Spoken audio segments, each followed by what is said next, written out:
परम पूज्य सद्गुरु देव महाराज की असीम अनुकंपा से श्री राधा चरितामृतम के अगले अध्याय में प्रवेश करते हैं, जिसका शीर्षक है अब 100 वर्ष का दारुण वियोग। श्री राधा श्री राधा श्री राधा। श्री राधा रानी बरसाने से निकल चुकी हैं। वह वृंदावन पहुंचने ही वाली हैं। यहाँ वृंदावन में श्री कृष्ण और वृंदा देवी आपस में बतिया रहे हैं। श्री कृष्ण कहते हैं, आज तुम्हें क्या हो गया है सखी? कुछ क्रोधित से प्रतीत हो रही हो। न तुमने यह वन सजाया है, न सेज सजाया है, न ही बरसाना से आने वाले मार्ग को सजाया है। हे वृंदे, तुम इस वन की अधिदेवी हो, तुम मेरी प्रिय सखी हो, फिर आज तुम्हारा यह मेरे प्रति अनजान सा व्यवहार क्यों? और तो और मथुरा से अक्रूर जी भी निकल गए हैं। मैं तुम्हारे हाथ जोड़ता हूँ, जैसा तुमने हमेशा मेरा साथ दिया है, इस कानन को सजाने में मेरी सहायता करो। वृंदा देवी ने श्याम सुंदर को आश्चर्य से देखते हुए कहा, अक्रूर जी आ रहे हैं? फिर तो तुम्हें लेकर वह मथुरा चले जाएंगे। क्या होगा इस वृंदावन का? क्या होगा भोली भाली राधा का, जो एक क्षण भी तुमसे दूर नहीं रहना चाहती? क्या होगा उसका? कभी सोचा है कैसे जिएगी वो? वृंदा देवी की आंखें सजल हो उठी थी। श्री कृष्ण को वह कोस रही थी, साथ ही साथ वह बुदबुदा भी रही थी। क्यों सजाऊं मैं इस वृंदावन को? सारा किया धरा तुम्हारा ही है, और हमारे सामने ऐसे भोले बनते हो जैसे कुछ जानते ही नहीं। तुम्हें पता भी है तुम्हारे चले जाने से क्या होगा? ब्रज के इन ग्वालों का, इन गोपियों का, इन लताओं का, इन पताओं का, इन वृक्षों का, यहाँ के पक्षियों का, और क्या होगा यमुना का? सबकी दशा बिगड़ने वाली है अब। श्याम सुंदर, तुम मुझसे कह रहे हो हर रोज की तरह मैं कुंजों को सजाऊं, सुमन सेज सजाऊं, कानन और बरसाना से आने वाले पथ को सजाऊं। कहाँ से लाऊं मैं ऐसा हृदय, ऐसा कठोर हृदय? मुझे तो लगता है किशोरी जू को पता भी नहीं होगा, तुमने बताया भी नहीं होगा मथुरा जाने की बात। तुम कल चले जाओगे।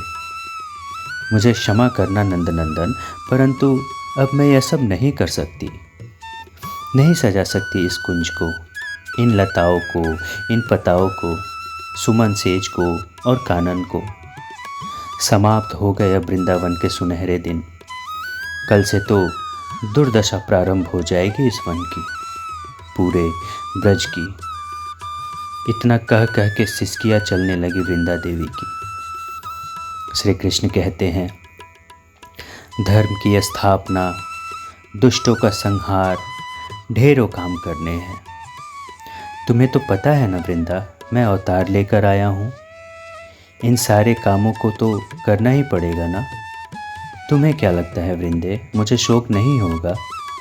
रह लूँगा मैं इन कुंजों को छोड़कर, यशोदा मैया को, नंद बाबा को, अपने सखाओं को और अपने प्यारे इस ब्रज को छोड़कर रह लूँगा मैं। आँखों में पानी और हृदय में पीड़ा साफ साफ दिख रहा था श्री कृष्ण के। अपनी आँखों से आंसू पोंछते हुए हंसी वृंदा सखी और कहा, बड़े चिंता है तुम्हें दुष्टों के संहार का, धर्म की स्थापना का, और इस बीच भूल गए हमें कि हमारा संहार होने से कौन बचाएगा?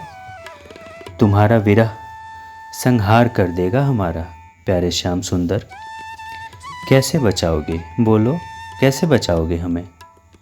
हम सखियों को, इस कानन को, अपनी प्राणों से प्यारी राधा को।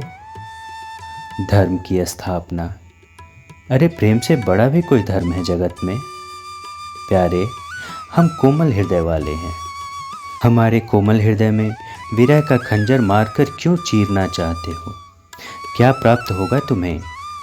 एक स्थान पर धर्म की स्थापना करके और दूसरे स्थान पर अपने प्रेमी जनों को विरह अग्नि में झोंक कर बोलते बोलते फिर से रो पड़ी थी वृंदा देवी।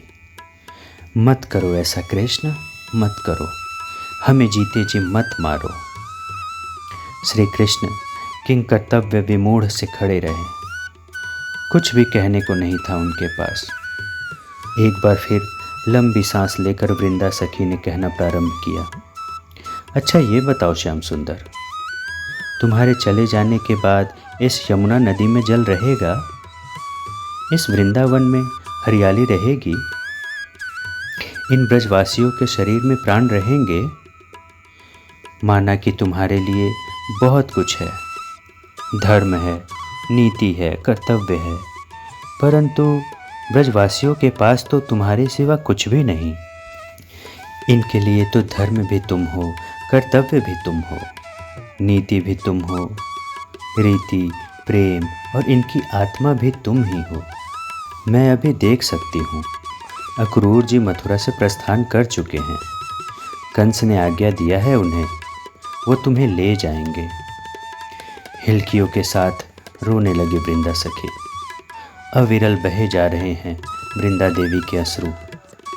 उनके मुख से यही निकल रहा था, हे राधे, हे कृष्ण, दारुण वियोग, 100 वर्ष का दारुण वियोग।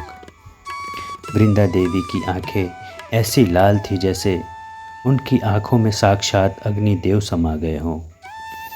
इतने में वृंदा देवी और श्री कृष्ण के कानों में मीठी सी आवाज़ आई, प्यारे श्याम सुंदर, कृष्ण कहाँ हो? श्री राधा रानी वृंदावन में अपने प्रियतम को ढूंढते हुए डोल रही थी। तभी वृंदा सखी ने कहा, जाओ प्यारे, तुम्हारी आह्लादिनी तुम्हें ढूंढ रही हैं। और अपने अश्रुओं को पोंछते हुए प्रश्न किया, वैसे प्यारे, अपनी आह्लादिनी से क्या कहोगे? क्या तुम कह पाओगे कि तुम मथुरा जा रहे हो? कह सकोगे अक्रूर जी तुम्हें लेने आ रहे हैं? श्याम सुंदर के आवाज़ में भारीपन था। उन्होंने कहा, नहीं, इतनी हिम्मत नहीं है मुझ में। बड़ी कोमल हृदय की है मेरी प्रिया, वो तो सह भी नहीं पाएंगी। वृंदा सखी ने फिर कहा, सजा देती हूँ वृंदावन को, सजा देती हूँ इन कुंजों को, सजा देती हूँ तुम्हारी सुमन सेज। आज की लीला वृंदावन की आखिरी लीला होगी। रो पड़े कृष्ण। एक बार फिर से दोनों के कानों में आवाज़ आई, जाओ, मैं जा रही हूँ वापस, जा रही हूँ मैं बरसाना, अब कभी नहीं आऊँगी। तुम हमेशा मुझे सताते हो, बजाते रहो अपनी बांसुरी। श्याम सुंदर प्रकट हो गए राधा रानी के सामने। अभी भी गुस्से में थी राधा रानी। जा रही हूँ मैं, अब तुम ही रहो इस वन में। इतना कहकर चल पड़ी श्री राधा। पीछे पीछे दौड़े श्याम सुंदर। राधे, रुको ना राधे, तुम सच में नाराज हो? मत जाओ ना मुझे छोड़कर। हाथ जोड़कर खड़े हो गए श्री कृष्ण। उनके आंसुओं से सामने के पूरे वस्त्र गीले हो गए। सिसकियाँ चल रही थी। राधे, तुम क्रोधित मत हो, तुम मेरा श्रृंगार हो, तुम ही मेरे जीवन का आधार हो। तुम्हारा हृदय तुम्हारा नहीं, मेरा है। मैं अपराधी हूँ तुम्हारा, मुझे क्षमा कर दो। श्री राधा ने इस तरह से रोते हुए कृष्ण को कभी नहीं देखा था। आश्चर्य में डूब गई श्री राधा। आज प्यारे को हुआ क्या है? मान करना, रूठना, ये तो मेरा सहज स्वभाव रहा है, परंतु श्याम सुंदर को आज हुआ क्या है? पहले तो वे इस तरह से कभी नहीं रोए। श्री कृष्ण ने झट से राधा रानी को एक आसन पर बिठाया। श्री राधा के चरणों को अपनी गोद में ले लिया। राधे, आज तुम्हारे चरणों में महावर लगाता हूँ, आज मना मत करना। आंखों से आंसू तो छलक ही रहे थे, साथ के साथ राधा रानी के पैरों में महावर भी लगा रहे थे। पास ही खड़ी वृंदा देवी इस दृश्य को देखकर अश्रुपात कर रही थी। मन ही मन सोच रही थी, क्या ऐसा प्रेम पूर्ण दृश्य देखने को मिलेगा कभी। उनकी आंखों की अश्रुधारा और तीव्र हो गई जब उन्होंने देखा श्याम सुंदर ने राधा रानी के दाहिने चरण में महावर लगाने के बाद बाएं चरण में लगाने को उद्यत हुए। तब श्री राधा रानी अपने दाएं चरण को भूमि पर रखने वाली थी। तभी श्याम सुंदर ने कहा, नहीं नहीं राधे, अपने चरण अभी भूमि पर मत रखो, महावर अभी गीला है। अपने चरण को मेरे हृदय पर रख दो। अश्रुधारा बंद नहीं हो रहे हैं श्री कृष्ण के, बरसे जा रहे हैं उनके नयन। आंखें नहीं मिला पा रहे हैं वो श्री राधा रानी से। श्री राधा को बड़ा आश्चर्य हुआ। उन्होंने श्री कृष्ण के चिबुक को छूते हुए कहा, प्यारे, मैंने आपको क्षमा कर दिया है, आप इतना क्यों रो रहे हैं। श्याम सुंदर ने कहा, मैं अपने आप को कभी क्षमा नहीं कर पाऊंगा राधे। इतने में ढेरों ग्वाल बाल श्री कृष्ण को पुकारते हुए वृंदावन में उपस्थित हो गए। कन्हाई, कान्हू, श्याम, सब पुकारे जा रहे थे। कहाँ है रे तू? देखना, रथ चला आ रहा है एक, उस पर अक्रूर जी बैठे हैं। श्री राधा ने घबराकर पूछा, क्या बात है कृष्ण, क्यों आए हैं अक्रूर जी? तुम मुझसे कुछ छुपा रहे हो? बोलो ना कृष्ण, मेरा मन बहुत घबरा रहा है। कुछ नहीं राधे, वो अपने किसी काम से आए होंगे। इतना कहने के साथ श्री कृष्ण ने अपनी प्रिया को अपने बाहुपाश में बांध लिया था। वृंदा सखी ने श्री कृष्ण से कहा, बता दो ना प्यारे, कल तुम मथुरा जा रहे हो और लौटकर फिर कभी नहीं आओगे। आखिरकार बताना तो पड़ेगा ही ना।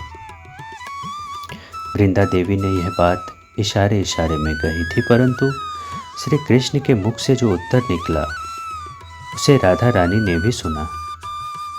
मेरे में इतनी हिम्मत नहीं है, मैं नहीं बता पाऊंगा। श्री राधा ने अपने आप को कृष्ण के बाहुपाश से छुड़ाते हुए पूछा, क्या नहीं बता पाओगे प्यारे? श्री राधा ने श्री कृष्ण के हाथों को पकड़ के पूछा, कृष्ण, तुम्हारे काका मथुरा से क्यों आए? सच सच बताओ। श्री कृष्ण के मुख से सिर्फ इतना ही निकल पाया था, वे मुझे मथुरा ले जाने आए हैं। स्तब्ध हो गई श्री राधा। एक बार फिर से रो उठी वृंदा सखी। वृंदावन के लता पता, पेड़ पौधे, पशु पक्षी सब रो उठे। उनकी दशा शब्दों में बांधी नहीं जा सकती थी। और प्रियाजू की स्थिति तो ऐसी थी जैसे पत्थर की कोई मूरत। आज के अंक में बस इतना ही। आगे की लीला हम अगले अंक में सुनेंगे। जय जय श्री राधे श्याम।